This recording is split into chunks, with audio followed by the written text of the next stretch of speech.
nous sommes en moins 260 au large de la Sicile. Alors que Rome est officiellement entrée en guerre contre Carthage, les Latins commencent la construction d'une flotte et envoient quelques navires assiéger le port des îles Lipari. Cet archipel est stratégique pour les Puniques, mais ces derniers trompent leur vigilance en attaquant l'escadre romaine par surprise et en capturant son consul au passage. Les Romains sont humiliés, d'autant plus que cette défaite dévoile une réalité bien cruelle pour les sénateurs.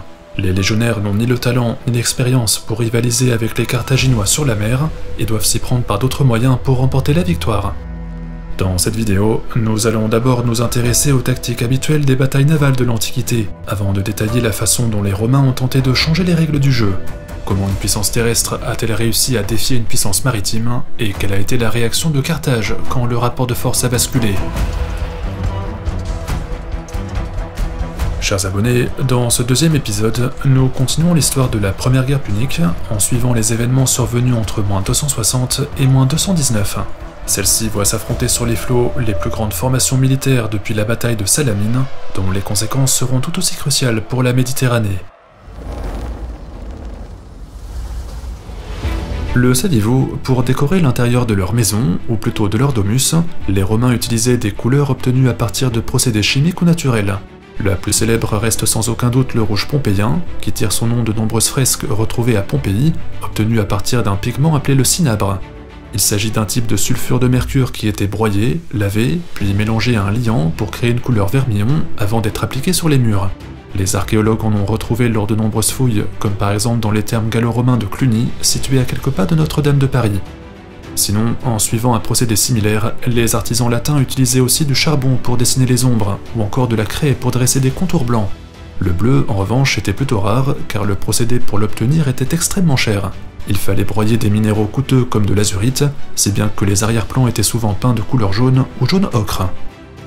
Alors vous aussi, choisissez la couleur parfaite pour vos murs avec Peinture La Française, notre partenaire du jour. Spécialisé dans les peintures haut de gamme de qualité professionnelle, leur site de fabrication situé près de Toulouse les confectionne selon des formulations exigeantes et éco-responsables.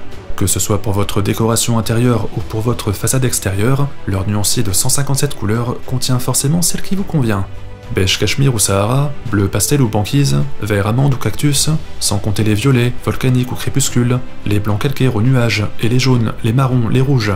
Pas besoin d'être un peintre expérimenté pour se lancer, Peinture La Française rend la qualité professionnelle accessible aux particuliers, tout en soutenant l'économie locale et l'environnement. Bref, que ce soit pour peindre une fresque pompéienne ou plus simplement pour refaire votre salon, notre partenaire vous accompagne dans tous vos travaux de peinture. Vous pouvez télécharger gratuitement leur nuancier numérique pour choisir vos couleurs, ou bien le recevoir sous format papier, voire commander des échantillons pour les essayer avant l'achat. En plus, avec le code BATAILLE, une réduction exceptionnelle de 25% s'appliquera sur votre commande. Le lien se trouve juste en dessous, alors trouvez votre couleur de peinture idéale pour tous vos travaux avec Peinture La Française. Comme toute chose à cette époque, l'art de la guerre durant l'Antiquité s'appuie d'abord sur le savoir-faire des Grecs, qui ont donné au reste du monde leur technologie navale. Les armateurs hellènes ont sans cesse été copiés ou améliorés par d'autres civilisations comme les Phéniciens, les Étrusques et bien sûr les Romains qui s'appuient sûrement sur les cités grecques d'Italie pour bâtir leurs premiers navires. Tarente, Naples, Crotone, Rhégion et depuis peu Syracuse sont mobilisés pour leurs arsenaux et pour leur expérience en matière de marine. Alors faisons un bref aparté pour comprendre de quoi nous parlons et intéressons-nous à l'évolution des tactiques de guerre navale jusqu'à la première guerre punique. Comme on peut le voir au cinéma, les champs de bataille navals de l'Antiquité ont d'abord été dominés par les trirèmes, des vaisseaux de guerre emblématiques mis à flot dès le 6e siècle avant Jésus-Christ. Le mot trirème vient du chiffre treis en grec, tout simplement parce que les rameurs y sont alignés par rang de 3. Pour chaque section de rame, il y a un rameur en haut, près du pont, un rameur en bas, près du fond, un rameur au milieu, entre les deux, et chacun avec son propre aviron disposé devant lui. 3 hommes par section, environ 50 rangs de rameurs, cela fait 150 à 200 rames au total pour faire avancer un bâtiment de 35 à 40 mètres de longueur. Le rythme est donné par un contremaître appelé le Celeustes, ou Hortator en latin, et la vitesse de la trirème oscille entre 10 et 16 km/h, selon la météo et selon l'expérience de l'équipage. Maintenant, à l'époque où nous parlons, les navires antiques ont déjà évolué vers un modèle plus grand et plus robuste, appelé la quinquérème. Les rameurs sont toujours disposés sur plusieurs niveaux, sauf que les rames sont cette fois-ci manipulées par 1 ou 2 hommes pour atteindre un total de 5 rameurs par section. 2 rameurs en haut, 2 rameurs au milieu, un rameur en bas par exemple, et un équipage porté à 300 hommes pour 160 à 180 rames. Les quinquérèmes compensent ainsi leur manque d'agilité par une masse plus imposante, ce qui leur permet de conserver une meilleure stabilité une fois en mer. 45 mètres de longueur pour 5 à 6 mètres de large, ces bâtiments sont donc conçus pour l'engagement armé ou le siège de villes portuaires, et sont parfois équipés de tours pour les archers, voire de catapultes. Alors, lorsque les Romains ordonnent la construction d'une flotte de guerre, ils s'intéressent à 2 modèles de navires en particulier, la trirème pour les missions de reconnaissance, d'escorte ou d'attaque rapide, et la quinquérème pour assiéger un port ou engager l'ennemi. Quant aux tactiques de combat en elles-mêmes, la manœuvre la plus courante à l'époque où nous parlons est celle du choc. Chaque navire est équipé d'un éperon fixé sur la proue, c'est-à-dire d'un bélier de bronze pesant 300 à 500 kg. Si l'équipage parvient à ramer suffisamment vite et à manœuvrer le navire de telle façon à percuter la cible sur le flanc, l'éperon brise les rames et la coque du bâtiment ennemi lors de la collision. Carthage, en tant que puissance maritime de premier plan, est alors réputée pour exceller dans les tactiques d'éperonnage. Ces équipages savent guider les navires au gré des vents et des conditions météo capricieuses de la Méditerranée, en utilisant notamment la force des courants, dont la direction peut varier d'une région à une autre. En face, comme nous l'avons vu dans l'épisode précédent, Rome cherche à combler son manque d'expérience en privilégiant la tactique d'abordage. Ces soldats n'ayant pas le talent des marins puniques, ils préfèrent approcher les navires, non pas pour les éperonner, mais plutôt pour engager leur équipage au corps à corps, grâce à un système de pont-levis. Cette tactique semble en vogue dans toutes les marines du IIIe siècle avant Jésus-Christ, et les Carthaginois pratiquent aussi l'abordage, mais les Romains n'ont pour l'instant que celle-ci pour espérer faire la différence. Reste à savoir, bien sûr, comment déployer la flotte de guerre de telle façon à créer les conditions du succès. Selon les sources d'époque, les tactiques navales emblématiques de l'Antiquité prennent le nom de périplus, qui veut dire contournement, et de diekplus, qui signifie percer en grec ancien. Ces 2 manœuvres ont notamment été utilisées à Salamine par les Athéniens et constituent depuis lors une référence pour toutes les forces de Méditerranée. D'abord, le périplus consiste à déborder la flotte ennemie sur les côtés et à l'envelopper pour attaquer ses points vulnérables. Cette tactique s'avère redoutable si le camp d'en face est trop étiré, car il expose ses flancs à une attaque surprise, ou si ses navires sont moins rapides, car ils prennent le risque de se faire encercler. Les Romains, en tant que marine inexpérimentée, sont particulièrement vulnérables à cette méthode de périplus. Ensuite, le diekplus, ou percer, consiste plus simplement à exploiter les intervalles au sein d'une même ligne de navires. Si les 2 formations se font face, leurs galères sont toujours espacées les unes des autres, de manière à ne pas s'entrechoquer lorsqu'elles déploient leurs rames. L'assaillant peut alors se faufiler entre les bâtiments pour dépasser la zone de combat, avant d'effectuer un virage à 90 degrés à l'aide de ses gouvernails. Si la manœuvre réussit, le diekplus surprend l'ennemi sur ses arrières et sème le chaos dans l'esprit des amiraux adverses. L'assaillant se place en effet en position parfaite pour l'éperonnage, puisqu'il peut maintenant frapper sa cible en plein sur le flanc. En somme, naviguer sur les mers et engager le combat naval durant l'Antiquité n'a rien d'une chose improvisée.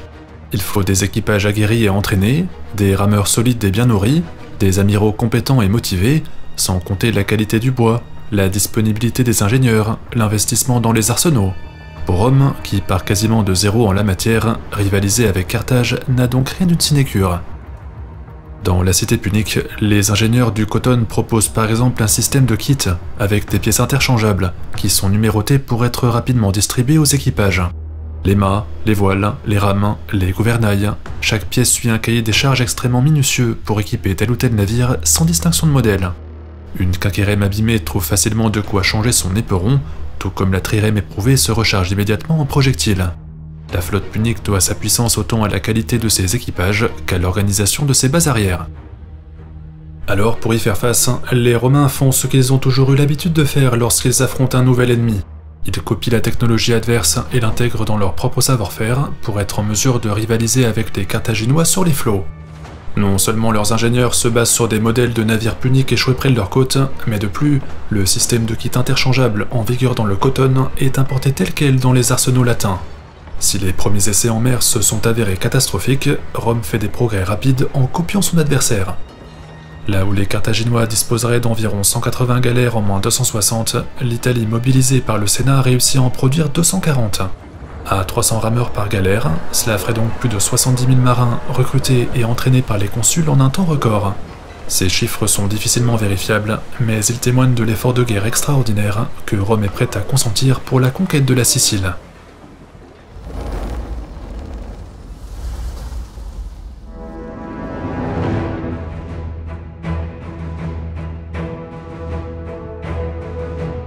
En moins 260, les Romains pleins d'entrain se montrent agressifs sur les mers et engagent les Puniques au cours de plusieurs affrontements navals.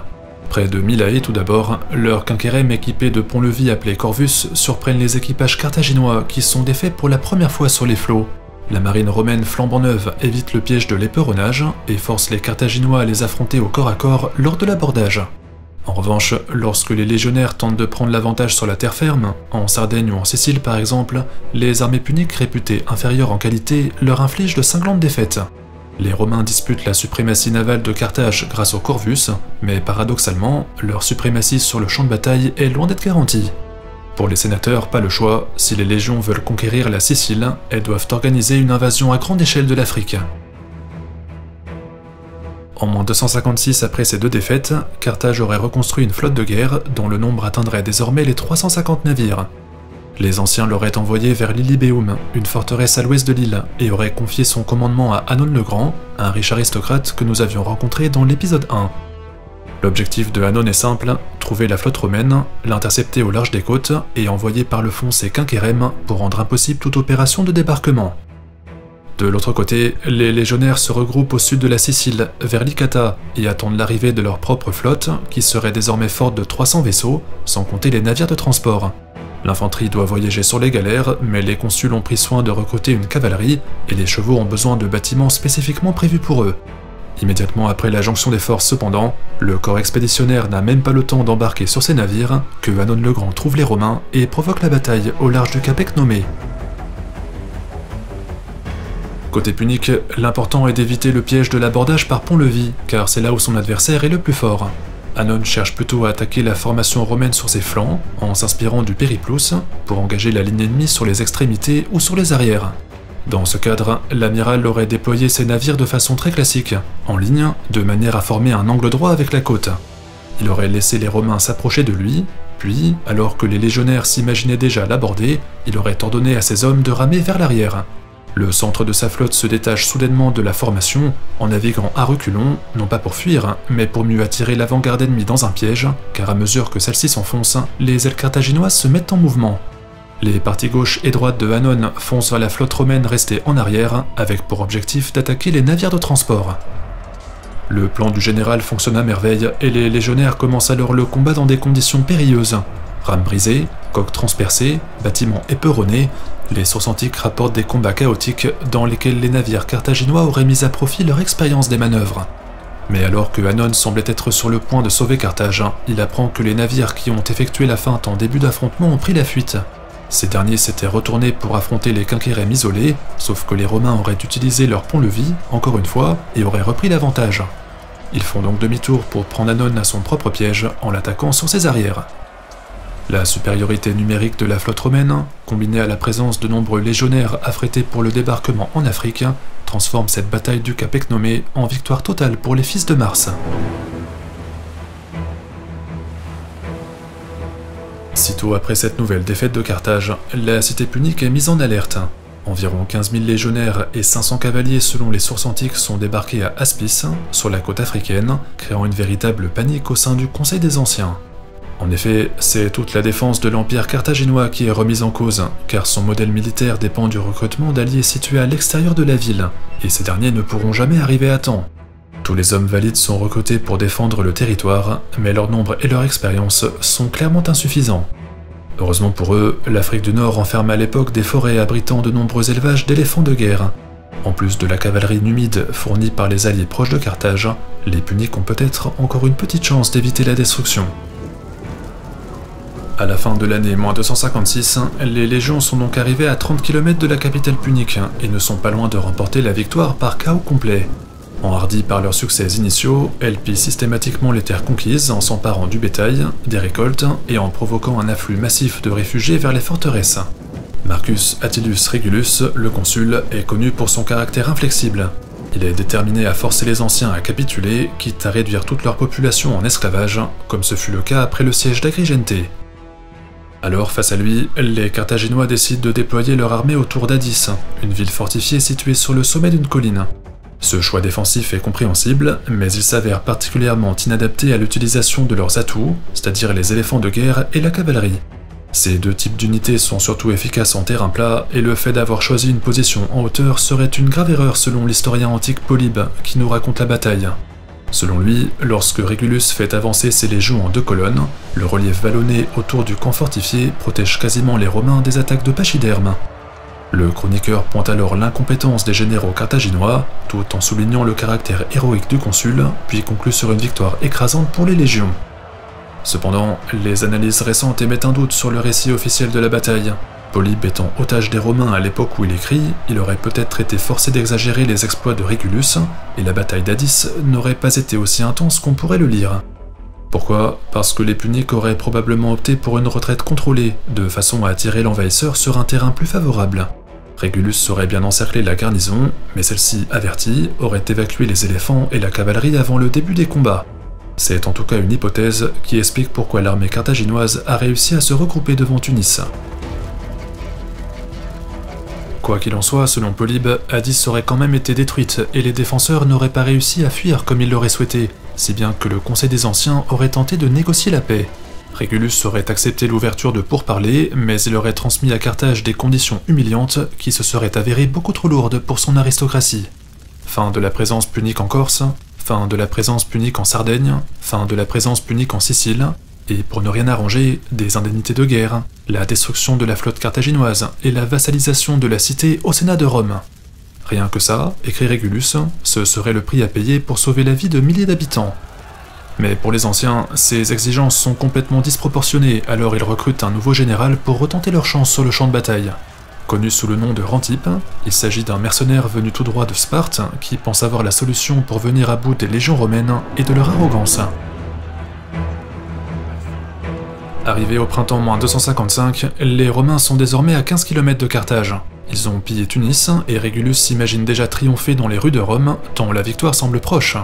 Cependant, le mercenaire Rantipe prend le commandement de l'armée carthaginoise et la déploie sur un terrain plat, en prenant soin de placer son infanterie inexpérimentée derrière les éléphants. Son objectif est de désorganiser les légions, en lançant des assauts combinés de pachydermes et de cavaliers, avant de faire avancer ses fantassins vers la zone de combat. Comme il est courant à l'époque, les Carthaginois se battent sûrement en phalange, c'est-à-dire en se resserrant les uns contre les autres, de manière à former une masse compacte tout en maintenant la discipline. Les soldats ne sont pas des phalangistes professionnels comme à l'époque de Pyrrhus, mais si les légions sont affaiblies par les premières attaques, pense le Spartiate, une infanterie même sous-entraînée pourra finir le travail. De son côté, Régulus déploie ses légions en formation standard, et pour anticiper l'attaque des éléphants, qui constitue pour lui la principale menace, il fait resserrer les espaces entre les rangs. Au lieu de se tenir à 90 cm les uns des autres, comme ils ont l'habitude de le faire, les Romains se battent épaule contre épaule, de façon à présenter aux animaux une rangée de piques et de métal. Après les guerres contre Pyrrhus, justement, Régulus sait qu'il ne faut pas affronter frontalement ces mastodontes, il faut plutôt les effrayer pour qu'ils se retournent contre leur maître. Pourtant, Rantipe ne se laisse pas surprendre et commence la bataille en faisant charger ses unités montées en plein sur les légions. Les éléphants attaquent au centre, les 4000 cavaliers numides attaquent sur les côtés, les phalanges carthaginoises restent en arrière et attendent les ordres. Régulus, en face, demande à ses légionnaires de frapper sur leurs boucliers pour faire peur aux animaux. Son aile droite résiste aux charges en hurlant et en maintenant une formation compacte, puis perce la ligne de front pour aller provoquer les phalanges. Selon les informations laissées par Polybe, les Romains auraient commencé à massacrer l'infanterie ennemie, juste avant que le sort de la bataille ne se retourne tout à coup contre le consul. Malgré ses instructions, en effet, son aile gauche se serait fait écraser sous la pression et toute la cavalerie alliée serait en fuite. Le champ de bataille semble ainsi se couper en deux, avec des Romains qui avancent d'un côté et qui reculent de l'autre, mais Rantipe redéploie sa cavalerie et trouve la faille. Les Numides prennent les légions sur les arrières et les forcent à battre en retraite, tandis que les éléphants continuent de pulvériser le reste des survivants. Le résultat de cette bataille de Tunis est finalement catastrophique pour Régulus, avec 90% des effectifs de départ morts ou disparus.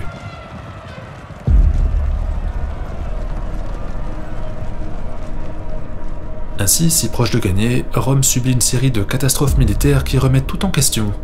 D'abord, la défaite face au général grec, à quelques kilomètres seulement de la capitale ennemie. Ensuite, la destruction de la flotte par une tempête, tandis que les troupes vaincues à Tunis sont rapatriées vers l'Italie. La plupart des navires sont coulés par les rafales de vent et les survivants meurent noyés dans les flots. C'est peut-être 100% du corps expéditionnaire qui a dû disparaître lors de ces deux tragédies.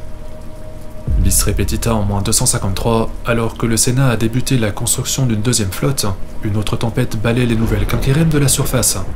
Pas de chance, disent les auteurs antiques, ou bien mauvaise maîtrise des techniques de navigation, estiment les historiens contemporains. Soit c'est le système de pont-levis qui ajoute un poids inutile à l'avant des navires, les rendant incapables de résister aux rafales de vent, soit c'est l'équipage inexpérimenté qui ne sait pas comment les protéger. Dans les deux cas, que la destruction des flottes soit due au Corvus ou à des erreurs humaines, Rome perd complètement l'ascendant à la fin des années moins 250. Après 2 flottes coulées et une armée perdue, elle donne à Carthage une dernière carte à jouer et l'armée punique en profite pour repartir à la conquête de la Sicile. Pendant que Régulus se battait en Afrique, la grande île est quasiment passée sous le contrôle des légions et seules les cités de Drépane et de Lilybaeum sont encore fidèles aux Carthaginois. Le Conseil des Anciens envoie 2 forces pour reprendre l'avantage, une armée renforcée d'éléphants pour assiéger Panormus, aujourd'hui Palerme, et une flotte pour ravitailler les garnisons dans les 2 cités assiégées. Côté romain, il faut donc trouver un moyen rapide de résister aux pachydermes et de reconstruire une 3e flotte, malgré un coût exorbitant pour les finances publiques. S'avouer vaincu ou négocier un statu quo après tant de sacrifices serait une issue insupportable pour le Sénat. Alors au nord, les défenseurs de Panormus assiégés par les Carthaginois décident de procéder par la ruse. Bien retranchés en position défensive, ils creusent des fossés devant les murailles, puis les recouvrent de bois ou d'herbes séchées de façon à les dissimuler. En dessous, des pics et des épieux taillés en pointe sont disposés à même le sol et sont suffisamment dimensionnés pour percer la peau des éléphants.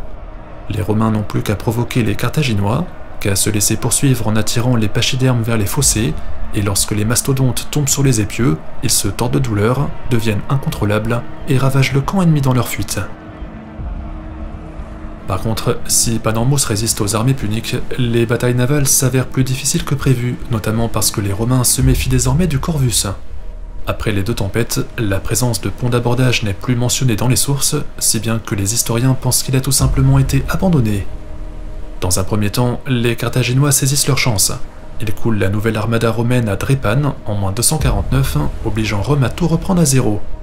Beaucoup de sénateurs auraient alors souhaité en rester là, mais grâce à un ultime effort financé par un emprunt auprès des citoyens les plus riches, une 4e flotte de guerre romaine sort des arsenaux. Les finances publiques de l'Italie sont peut-être exsangues, mais le sacrifice finit par payer. Les équipages romains engagent encore les Carthaginois au large des îles Égades en moins 241 et remportent la victoire. Cette fois-ci, même en l'absence de Corvus, les amiraux ont accumulé suffisamment d'expérience pour rivaliser avec les amiraux puniques dans les règles de l'art. Les garnisons de Drépane et de Lilybaeum ne sont donc plus ravitaillées, forçant le Conseil des Anciens à demander la paix pour la 2e fois. Pourtant, si la demande d'arrêt des hostilités semble être l'opinion partagée par la majorité des aristocrates de Carthage, certains d'entre eux, comme un certain Hamilcar Barca, refusent catégoriquement de baisser la garde.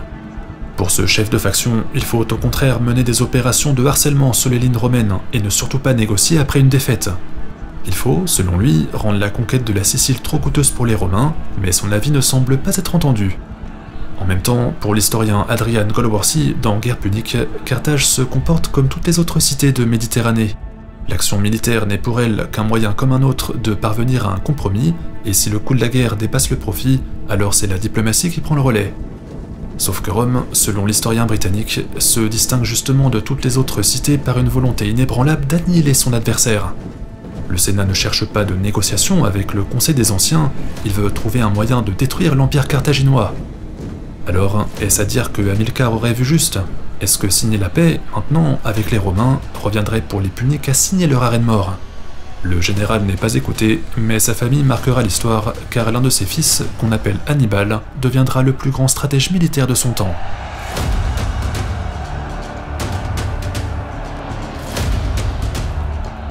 Chers abonnés, cette vidéo était sponsorisée par Peinture la Française.